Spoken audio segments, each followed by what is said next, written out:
영광의 십자가, 우리에게 자유를, 또 기쁨을, 평안을, 생명을 가져다 주는 줄 믿습니다.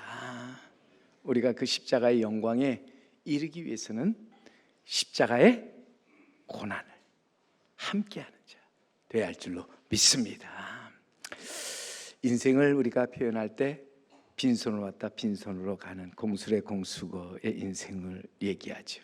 한마디로 없고 없다가 없어지는 것, 우리 인생이다. 10대에 철이 없죠. 20대는 정신이 없어요. 30대는 직장이 없습니다.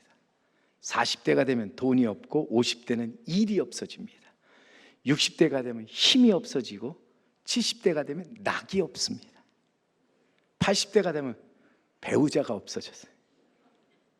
그리고 90대가 되면 형편이 없습니다.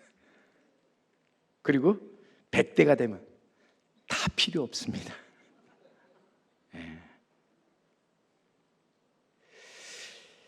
이 세상의 모든 사람들, 사실 죄로 인해서 본질상 진노의 자녀로서 아무것도 없는 인생을 사는 거예요. 그 아무것도 없는 인생에서 뭔가 치려고 애쓰고 수고하죠. 그래서 참 힘들게 애쓰며 살아갑니다. 그러나 공허할 뿐이라는 거예요. 하나님은 긍휼이 풍성하신 분으로서 이 죄와 허물로 없는 인생, 죽은 인생 긍휼히 여기셔서 큰 은혜를 거기에 베풀어 주셨는데, 그 은혜가 무엇입니까? 죄의 종로로 타며 진노의 자녀로서 이제는 헛된 인생을 사는 자들에게 이제는 하나님께서 복음을 주셔서 참된 자녀로 장차 유업을 이을 자가 되게 하신 것이라는 거예요. 그런 점에서 우리는 정말 하나님의 은혜 아니면 서지 못하고 은혜 아니면 살아가지 못하는 사람들이죠. 바울은 고린도 후서 6장 10절에서 은혜 안에 사는 자, 근심하는 자 같으나 항상 기뻐하고, 가난한 자 같으나 많은 사람을 부요하게 하고, 아무것도 없는 자 같으나 모든 것을 가진 자로다 라고 말씀합니다. 참 귀한 말씀이죠. 복음 안에 은혜로 사는 사람들, 하나님의 자녀로서 근심하는 자 같으나 기뻐하는 삶을 살아가는 사람들이다. 겉보기에는 가난한 것 같지만 많은 사람을 부유하게 하고, 또 아무것도 없는 자 같으나 모든 것을 가진 자라. 왜냐하면 그에게는 하나님이 계시고 또 하나님의 영원한 유업을 이어받을 자이기 때문이다. 우리는 그에게 진정 복음을 믿는 하나님의 자녀로서 나아가서 영원한 하나님의 유업을 이어받을 자임을 우리는 잊지 말고 근심하지 말아야 합니다. 염려하지 말아야 합니다. 여러분, 가진 게 없다고 실망하거나 난망하거나 원망하지 말아야 한다 하는 것입니다.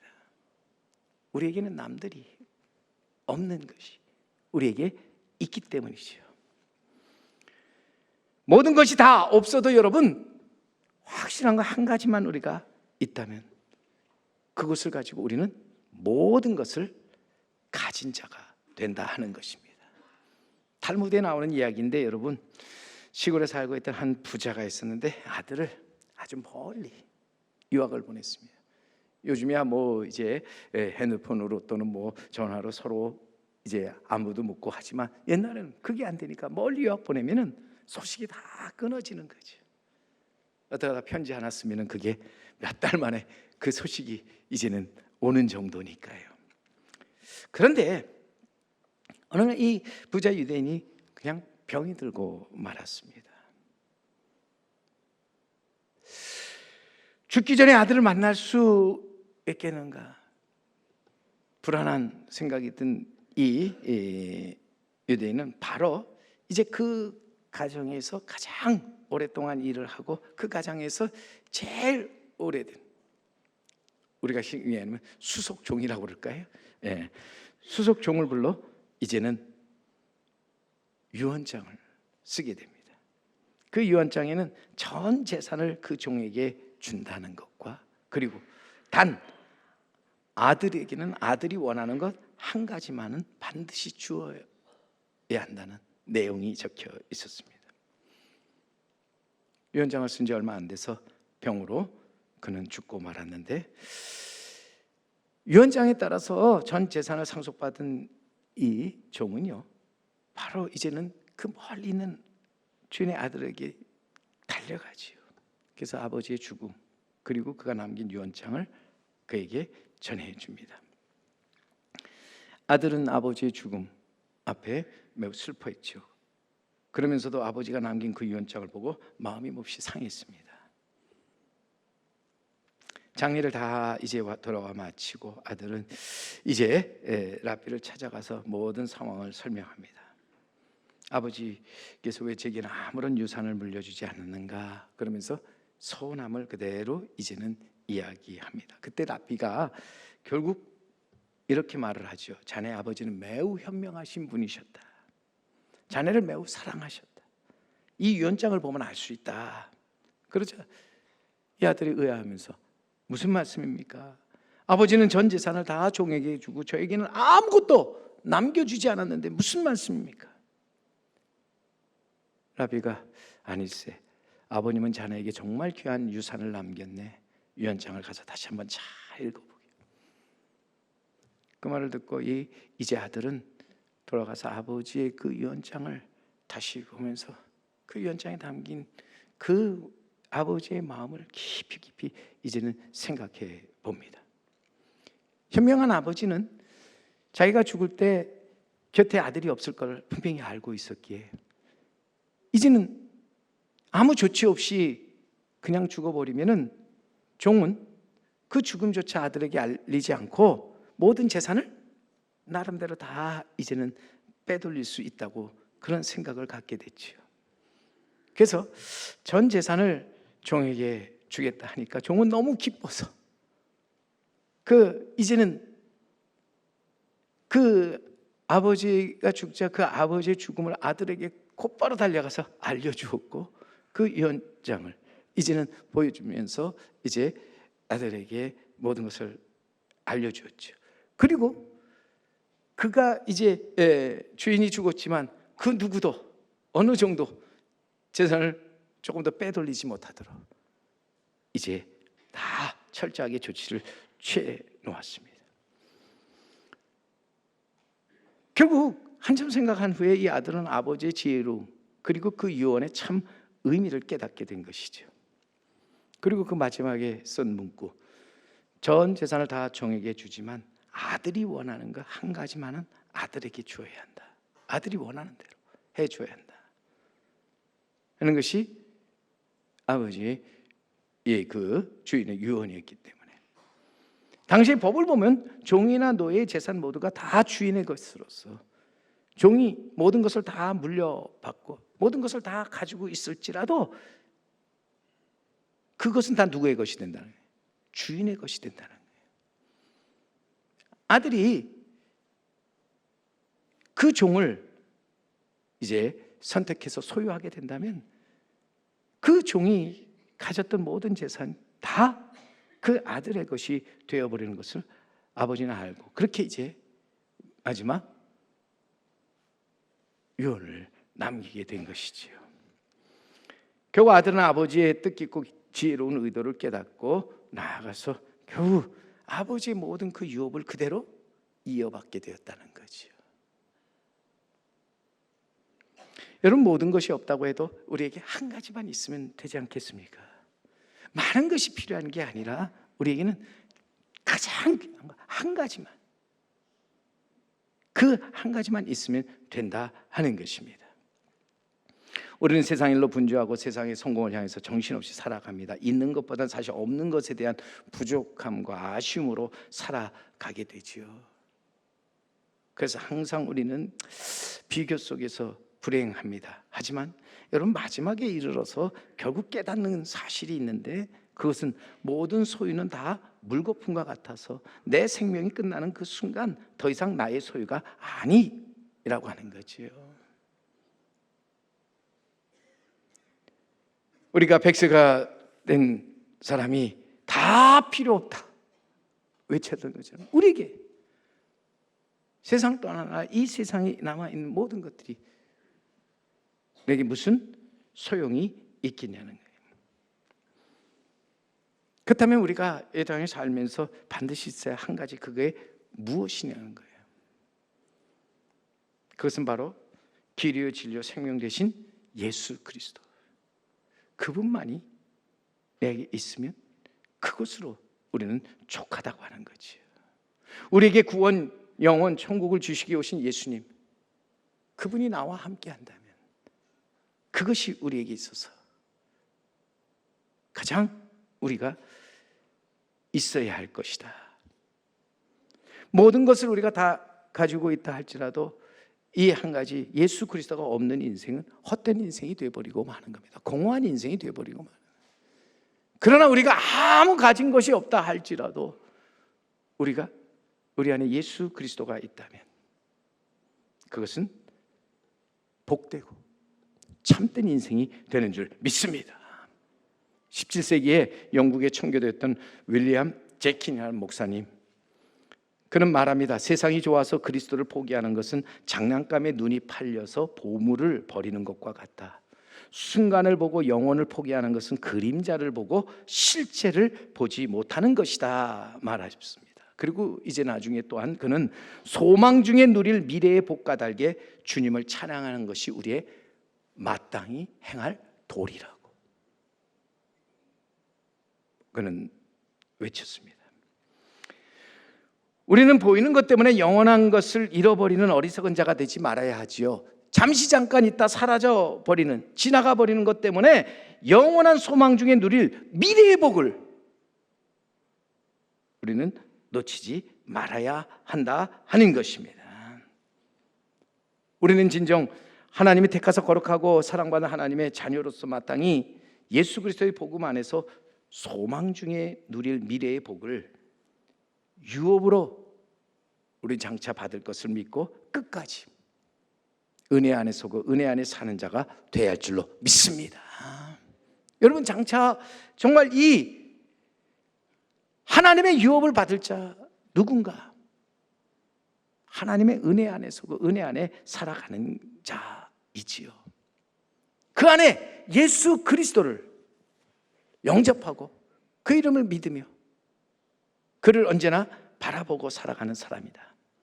오늘 말씀해 보세요. 4절 말씀에 우리가 4절 말씀에 때가 참에 하나님이 그 아들을 보내사 여자에게서 나게 하시고 율법 아래 나게 하신 것은 율법 아래 있는 자들을 속량하시고 우리로 아들의 명분을 얻게 하려 하심이라. 여기서 분명히 하나님께서 그 아들 예수 그리스도를 보내신 것은 목적이 있다는 거예요. 은혜 하나님, 그의 목적에 따라 그의 아들을 이 땅에 보내셨는데 율법 아래 있는 자들을 속량하시고 율법 아래 있는 자들을 구원해서 자유케 하시기 위해서, 그리고 우리로 하여금 하나님의 자녀가 되게 하시며 더 나아가서 장차 우리로 하나님의 자녀로서 하나님 아버지의 유업을 이어 받을 자가 되게 하려 하심이라. 분명한 것은 아버지의 뜻을 따라서 이 땅에 오신 예수님, 율법 아래에 있는 우리를 속량하기 위해서 이 땅에 오셨다고 하는 것이죠.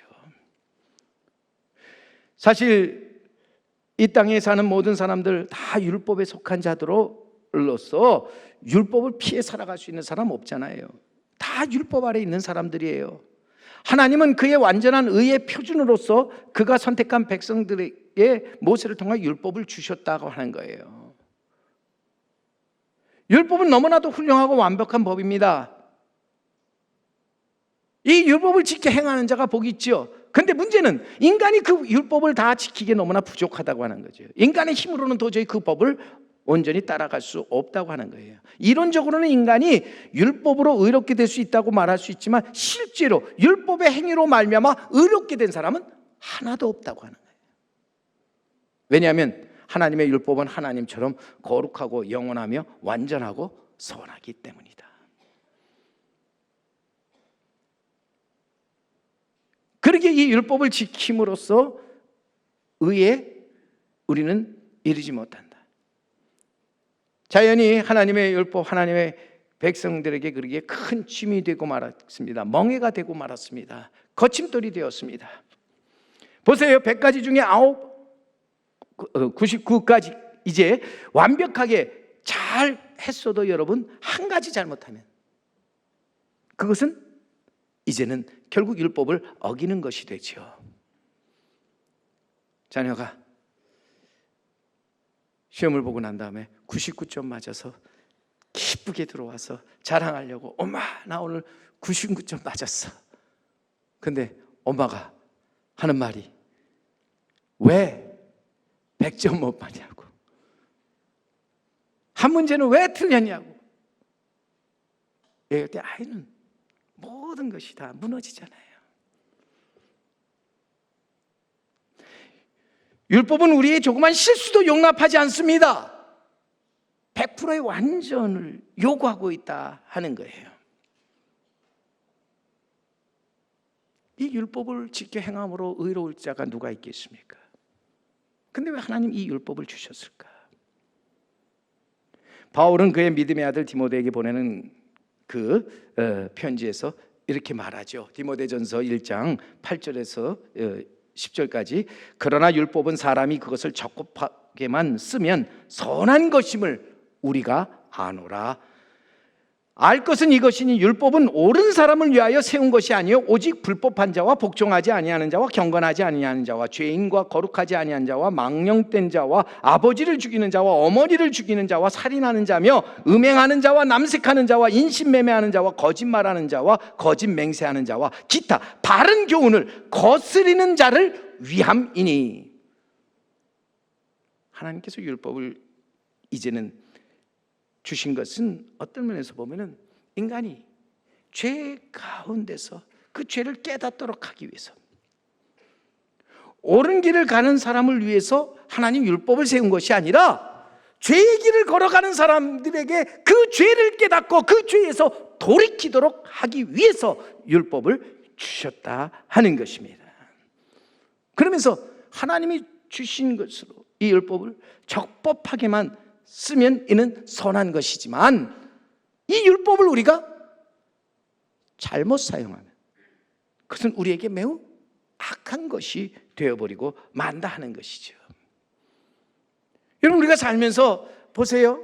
잘 사용하면 모든 것이 선한 것이 되지만 잘못 사용할 때 그것이 우리에게 얼마나 악한 것이 되는가. 칼이라고 하는 것, 우리가 잘 사용하면 우리에게 살아가는데 굉장히 중요한 도구가 되잖아요.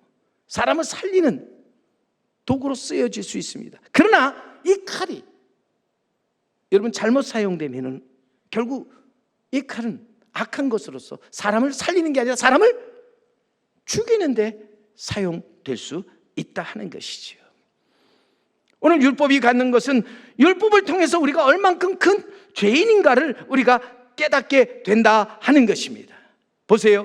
율법에 분명히 남의 것을 탐내지 말라 하였기에 우리는 탐욕과 탐식이 죄인 것을 깨달아 알게 되는 것이죠. 율법의 안식일을 거룩하게 지키라고 말씀하셨기에 안식일을 거룩하게 지키지 못하고 그날에 안식하지 못하는 것이 우리는 죄임을 깨달아 알게 되는 것입니다.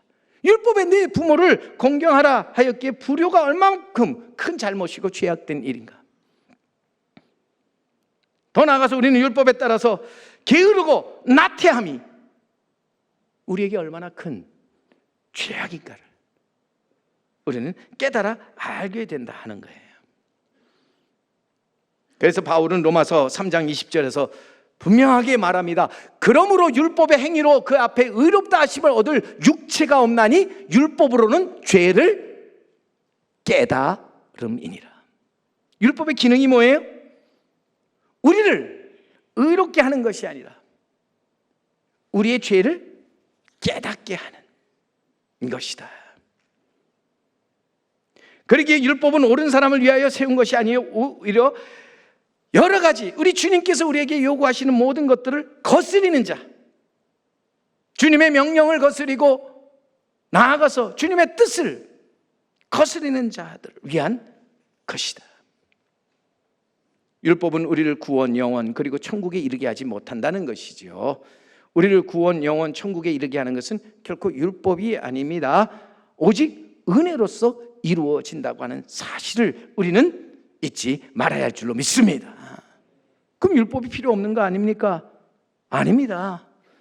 율법이 할 수 없는 부분은 은혜가 감당하고 있고, 또 반대로 은혜가 밝힐 수 없는 것들을 율법이 밝혀주고 있잖아요. 그래서 율법은 율법대로의 기능이 있다고 하는 거예요. 그래서 우리가 다시 한번 율법을 우리가 적법하게 사용한다면, 율법을 우리가 받고 그 율법에 적절하게 우리가 이제는 대응해서 나아간다면 그것은 우리에게 선한 것이다. 우리에게 유익한 것이다.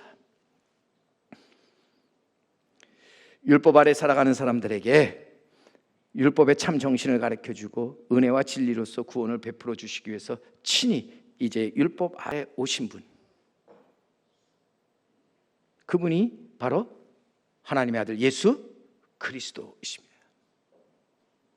그분은 우리를 이 모든 율법 가운데 있는 자들을 속량하시기 위해서, 그 율법에서 자유하게 하시기 위해서, 구원하시기 위해서 오셨다고 하는 것이죠. 분명히 마태복음 5장 17절에 예수님 말씀하십니다. 내가 율법이나 선지자를 폐하러 온 줄로 생각하지 말라. 폐하러 온 것이 아니라 완전하게 하려 함이라. 율법을 폐하러 오신 분이 아니라 율법을 완전하게 하기 위해서 오셨다. 율법을 이제는 완성하기 위해서 친히 율법 아래 나셨고, 율법의 의를 온전히 이루기 위해서 친히 십자가에 자신을 매달으셨다고 하는 거예요. 그래서 그 율법을 통해서 자기의 모든 것들을 살피면서 자기의 죄를 깨닫고 그 죄를 회개하셨다 하는 거예요. 예수님은 십자가에서 율법을 완성시켜서 정말 진정 이 율법이 저주가 아닌 축복이 되게 하셨죠. 율법이 우리가 가는 길에 짐이 아닌, 우리가 하나님께 나아가는 데 있어서 힘이 되게 해주셨다고 하는 거예요. 어찌 보면은 율법은 우리가 가는 길에 거침돌이 아니라 디딤돌로서 우리가 율법을 통해 죄를 깨닫고 하나님께로 돌아간다면 그 율법은 우리에게 선한 것이라고 하는 거예요. 아주 귀한 것이라고 하는 거예요. 오늘도 우리는 그러기에 나아가서 진정 이 땅에서 율법의 노예로 살면서, 율법에 매여서 힘들게 살면서 어찌할 바를 몰라 괴로워하던 우리에게 이 율법으로부터 자유케 하려고 오신 주님, 우리 주님 안에서 우리는 자유함을 가지고 나아가서 기쁨, 평안, 생명을 얻고 살아가는 자 되어야 할 줄로 믿습니다. 우리는 진정 예수 그리스도 안에서 우리 율법이 우리에게 침이 아닌 힘이 되도록, 거침돌이 아닌 디딤돌이 되도록, 우리의 멍에가 아닌 우리가 진정 하나님께 나아가는 길, 진리가 되도록 해야 한다 하는 것입니다. 더욱이 이 땅에 오신 예수님, 우리를 진노의 자녀에서 우리를 구원하사 또한 하나님의 자녀가 되게 하셨다. 오늘 본문 6절 말씀해 보세요. 놀라운 말씀이 나옵니다. 너희가 아들임으로 하나님이 그 아들의 영을 우리 마음 가운데 보내사 아바, 아버지라 부르게 하셨느니라. 하나님의 큰 은혜로 말미암아 우리는 죄를 사함받고 나아가서 하나님의 자녀가 되는 권세를 받고, 이제는 하나님의 자녀로서 우리는 마땅히 하나님을 아빠, 아버지라 부를 수 있게 되었다고 하는 거죠. 여러분, 정말 우리가 이 전에 모여서 하나님을 아빠, 아버지라 부를 수 있는 이 자체가 하나님의 은혜인 줄 믿습니다.